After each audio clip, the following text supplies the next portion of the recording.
ایلیگلی detain کیا گیا ہے تو یہ ضروری نہیں ہے کہ آپ کا اس کے ساتھ رشتہ ہو.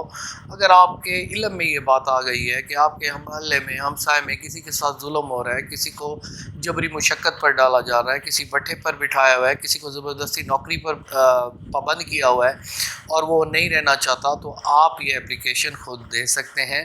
تو یہ صرف قانون اس لیے ہے کہ اس کی لائف کو فوری طور پر بچایا جائے. جب وہ عدالت میں آئے گا تو پھر وہ بیان دے گا کہ میں ایلیگلی ڈیٹینڈ ہوں یا نہیں ہوں. پھر اس کے خلاف اس کی کارروائی بھی ہو سکتی ہے اس کے بیانات کی روشنی میں کہ مجھے ایلیگلی ڈیٹینڈ کیا گیا تھا، مجھے اغوا کیا گیا تھا، مجھے فیئر آف ڈیتھ میں رکھا گیا تھا، مجھے ایکسٹارشن میں رکھا گیا تھا، مجھے کرمنل انٹیمیڈیشن میں رکھا گیا تھا.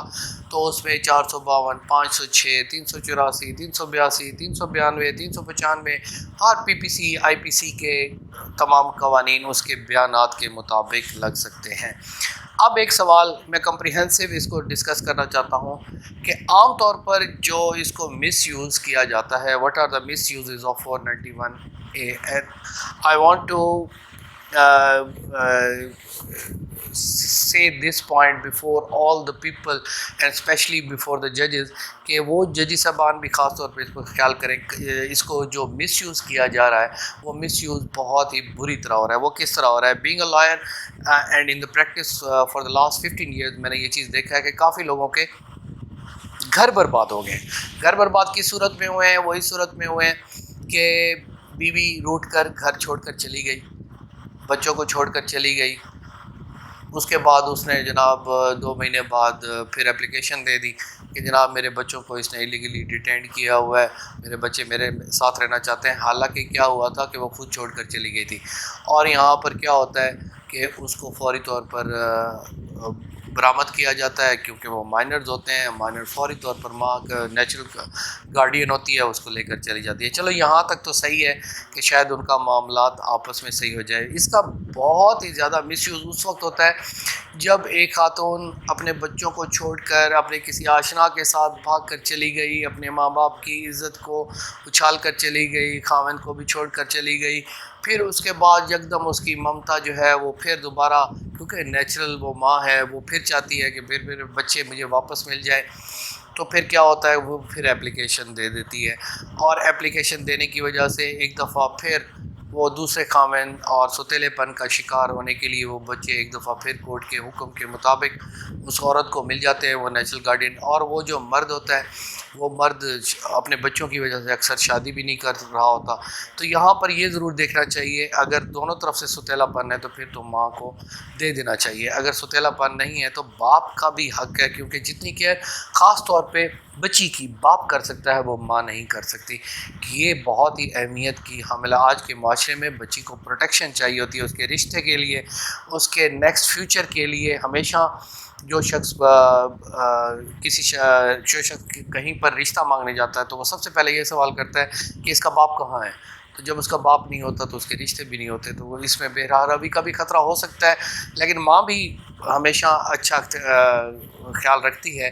تو لیکن اس طور پہ خاص طور پہ خیال رکھنا چاہیے کیونکہ وہ ڈیٹین نہیں ہوتے. باپ کبھی اپنے بچے کو ڈیٹین نہیں کر سکتا. ہیبیس کارپس جو خاص طور پہ ہے وہ ایلیگل ڈیٹینشن پر ہے، اور ڈیٹینشن اس وقت ہے جب آپ کسی کو محصور کر دیں اگینسٹ ہز اور ہر ول. اب جب بچہ کہتا ہے، بچے کو کیا پتا، وہ مائنر ہے، اس کو تو نہیں پتا کہ میں کہاں پر میں نے جانا ہے. یا ماں کے پاس بھی جا سکتا ہے، باپ کے پاس بھی جا سکتا ہے. اگر وہ کہہ دیتا کہ میں باپ کے پاس ہی رہنا چاہتا ہوں، اگر معصوم بچہ یہ کہہ رہا ہے تو پھر it does mean some thing, اور اس کو یہ توجہ ضرور دینی چاہیے تاکہ پھر وہ کیا ہوتے ہیں خرچہ نانف کا ہونا شروع کر دیتا ہے. اور وہ ایک غریب مزدور، تو کافی سارے کیسز میں نے ایسے دیکھے ہیں اور ان کا دکھ میں پہنچانے کی کوشش کر رہا ہوں کہ ان کے خلاف پھر کیس ہو جاتے ہیں. ستیلا باپ کیس میں وہ پیسے لے کر جاتا ہے 3 4 5 ہزار روپیہ ان کے اوپر ڈگری ہو جاتا ہے. وہ ڈگری وہ پھر بیچارے بھرتے رہتے ہیں، اکثر سال جیل میں چلے جاتے ہیں. یہاں میں آپ بتاتا چلوں کہ کسی بھی فیملی کیس میں جو سزا ہوتی ہے اگر پیسے ڈگری کی صورت پہ نہ دے سکیں تو وہ 1 سال کے اندر تک اس کو ڈیٹین کیا جا سکتا ہے اگر وہ مینٹیننس وغیرہ نہیں دے سکتا. اب یہاں پر ایک اور سوال یہ پیدا ہوتا ہے کہ اکثر جو 491 میں پٹیشن کس وقت یہ لائن نہیں کرتی.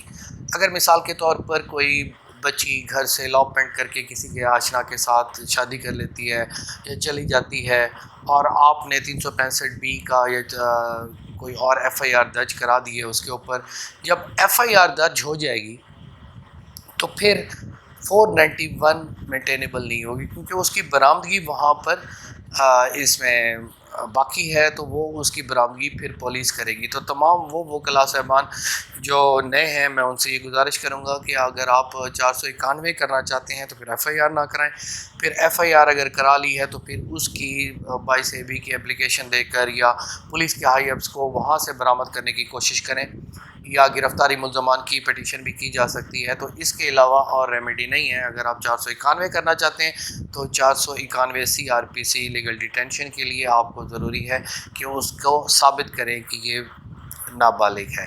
عام طور پہ جو الاپمنٹ ہوتی ہے تو اس میں خاص طور پر والدین یہ چاہتے ہیں کہ ہماری بچی کو ورغلا پھسلا کر لے جایا گیا ہے، تو وکلاء صاحبان اس کے لیے 491 ایزیلی کر سکتے ہیں۔ اگر آپ اس میں وکلاء صاحبان کے لیے بھی یہ تھوڑی سی گائیڈنس دینا چاہتا ہوں کہ اس کو ہائی کورٹ میں آپ ریٹ پٹیشن کے ذریعے بھی جا سکتے ہیں 199 کے تحت، یا انہیرنٹ پاورز کے تحت بھی۔ اگر کورٹ میں، ہائی کورٹ میں عام طور پہ اگر نیچرل گارڈینز ہیں، بھائی بہن ہیں یا قریبی رشتہ دار ہیں، تو سیکیورٹی کورٹ مانگتی ہے۔ وہ سیکیورٹی 5,000 20,000 یا ہائی کورٹ میں 20-30 ہزار تک چلی جاتی ہے، اور سیشن کورٹ میں 5,000 تک ہوتی ہے۔ نیچرل گارڈین ہو تو عام طور پہ ججی صاحبان نہیں کرتے، لیکن اگر کوئی ڈسٹنٹ کنیڈ کی صورت میں یا بہت دور کا رشتہ دار یا جس کا کوئی تعلق ہی نہ ہو، وہ کہے کہ جناب اس کو لے کر آئیں، تو وہ سیکیورٹیز اس کی مانگتے ہیں کہ یہ تمام اخراجات ہوں گے یہ اس کو دے دیے جائیں گے دوسری پارٹی کو، اور یہ ضبط ہو جائے گا اگر آپ کا ورشن ٹھیک نہ ہوا۔ اب یہ ایک سوال پیدا ہوتا ہے، کوئی جھوٹی اپلیکیشن دے دیتا ہے 491 کی اور کسی کو ناجائز برآمد کروا کر اس کی نیومیلیشن کرنے کی کوشش کرتا ہے، تو اس کے خلاف بھی آپ ایف آئی آر کرا سکتے ہیں۔ اس نے جھوٹ بولا، اور جھوٹ بولنے کی صورت میں اس نے آپ کی حتک عزت کی، اس کا حتک عزت کا استغاثہ بھی کر سکتے ہیں، دعویٰ بھی کر سکتے ہیں اس کا، اور اس کے خلاف مزید اگر اس نے کوئی قانونی قابل دست اندازی پولیس جرم کیا ہے تو وہ بھی اس کے خلاف کارروائی ہو سکتی ہے۔ تو دس از دا کمپیکٹ ڈسکرپشن آف 491 CRPC، جس کے تحت آپ کہیں پر بھی کسی بھی محبوس شخص کو کسی وقت بھی برآمد کرا سکتے ہیں۔ اور یہ آخر میں آپ کو بتاتا چلوں کہ اس کے لیے زیادہ ٹائم نہیں ہوا کرتا، اور اگر آپ کو امییننٹ ڈینجر ہے تو آپ کورٹ سے یہ بھی ریکویسٹ کر سکتے ہیں کہ سر فوری طور پر کورٹ بیلف آپ برآمد کرائیں، اس کے اخراجات ہم بھرنے کے لیے تیار ہیں۔ فلاں جگہ پر دفعہ 100 CRPC میں بھی آپ نے جگہ ثابت کرنی ہوتی ہے کہ فلاں جگہ پر موجود ہے اور اس کو وہاں سے برآمد کیا جائے۔ اسی طرح ہائی کورٹ میں بھی آپ اس طرح کر سکتے ہیں۔ اور مثال کے طور پر ایک چیز اور آپ کو ایڈ کر دوں کہ مثال کے طور پر اگر پولیس نے آپ کے کسی قریبی رشتہ دار کو، دوست کو ایلیگلی ڈیٹین کیا ہوا ہے اور پرچہ اس پر درج نہیں کرایا اور پرچہ ایف آئی آر کوئی نہیں ہوئی، تو اس کے لیے بھی آپ 491 CRPC کا ہتھیار استعمال کر سکتے ہیں، اور وہ استعمال کرنے کے بعد آپ بیلف لے کر فوری طور پر تھانے میں آئیں گے، اور تھانے میں فوری طور پر کارروائی ہوگی، اس کی رپورٹ روزنامچہ چیک کیا جائے گا، اس کا اگر ایف آئی آر ہے تو اس کی بندی ہونا ضروری ہے، اگر بندی نہیں ہے تو اس کو فوری طور پر وہاں سے برآمد کر کے جج کے سامنے پیش کیا جائے گا، چاہے اگر موجود بھی ہے پھر بھی پیش کیا جائے گا، یا اگر اس کی بندی ہے تو وہ رپورٹ لے کر چلے جائیں گے رپٹ کی۔ تو اس صورت میں بھی آپ اس کو برآمد کر سکتے ہیں۔ تو تمام وہ چیزیں جو میری نظر کے مطابق، میرے ایویڈنس کے مطابق اور میرے تجربے کے مطابق 491 میں جو باتیں ہیں وہ میں نے جناب کو پیش کر دی ہیں۔ تو انشاءاللہ نیکسٹ لیکچر میں مزید کسی اچھے ٹاپک کے ساتھ اگر آپ کی کوئی سجیشن ہو تو وہ بھی حاضر ہیں۔ یہ کافی نئے وکلاء صاحبان نے یہ حکم فرمایا تھا کہ یہ اس پر ہمیں باقاعدہ ایک لیکچر دیں، تو یہ لیکچر جناب کی خدمت میں حاضر ہے۔ Thank you very much for your assistance and for your guidance and for your support. Please help me in this legal matters and for betterment of the society of the Pakistan. Thank you very much. Take care of yourself. Pakistan Zindabad.